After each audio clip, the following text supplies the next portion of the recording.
আসসালামু আলাইকুম গাইস, দেখুন এই ঝিল পাড় তিলপাপাড়া কালভার্ট ঝিল পাড়ে আজকে একটি বাচ্চা পড়ে গিয়েছিল। আসতে দেরি হয়ে গেছে, তাই ভিডিওটা ক্লিক করতে পারিনি।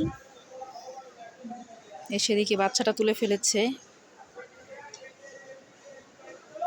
দেখুন এই ঝিল পাড়টা কত রিস্ক, কত বাচ্চা পড়ে গেছে, কিন্তু অনেক দুর্ঘটনা ঘটে যায়।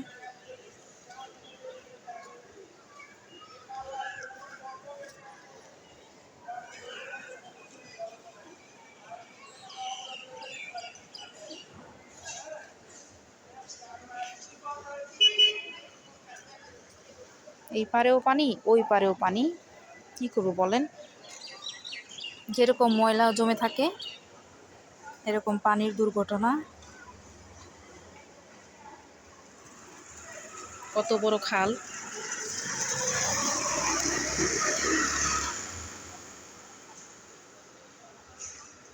অনবরত বাচ্চারা পড়ে যাচ্ছে, দুর্ঘটনা হচ্ছে।